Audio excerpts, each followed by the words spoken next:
નમસ્તે બા દોસ્તો, આપણે જોઈ શકો છો કે ચાલુ વર્ષનું આ કેલેન્ડર છે.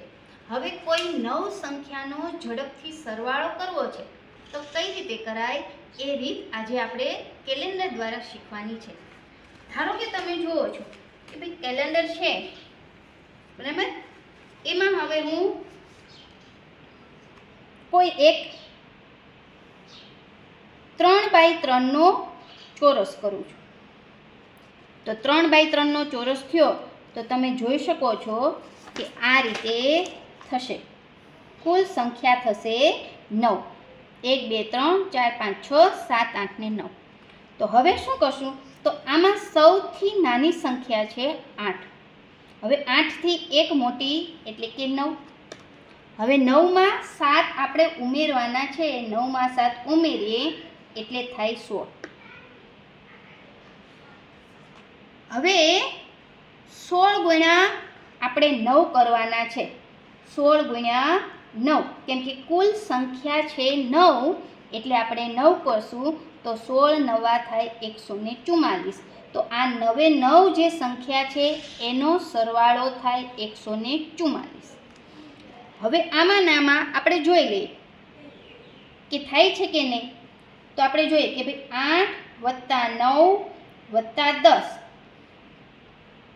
15 16 17 22 23 અને 24.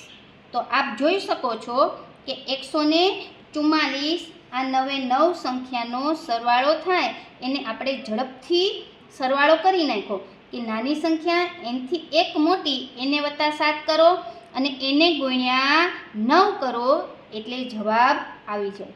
હવે આમાં ને આમાં બીજી રીત આપણે જોઈએ તો કે આ 9 એ 9 સંખ્યામાં સૌથી મોટી સંખ્યા જોઈએ તો 24 છે. તો 24 થી એક નાની તો કે 23. હવે 23 માંથી 7 બાદ કરવાના. 23 માંથી 7 આપણે બાદ કરીએ તો આવશે 16. તો થઈ ગયું. હવે 16 આવ્યા એને ગુણ્યા 9 કરવાનો. કુલ સંખ્યા 9 છે એટલે થાય 144. તો આ રીતે બે રીતે આપણે સરવાળો કરી શકીએ. તો આમાં ખાસ વાત એ છે કે કેલેન્ડરમાં તમે જ્યારે કોઈ પણ 3x3 નો જ્યારે ચોરસ કરો છો ત્યારે તમે ખાસ જુઓ કે પેટર્ન બને છે, એટલે કે ક્રમિક સંખ્યા થાય છે. અહીંયા આપણે જોઈએ કે 8 9 10 તો એ ક્રમિક સંખ્યા છે. 15 16 17 22 23 24 તો આ ક્રમિક સંખ્યા થાય. 3x3 નો ચોરસ એટલે કુલ સંખ્યા 9 થાય. સૌથી નાની સંખ્યા એનાથી એક મોટી સંખ્યા +7 બરાબર જે જવાબ આવે એને ગુણ્યા કુલ સંખ્યા એટલે કે 9 કરો એટલે એનો જવાબ આવી જાય.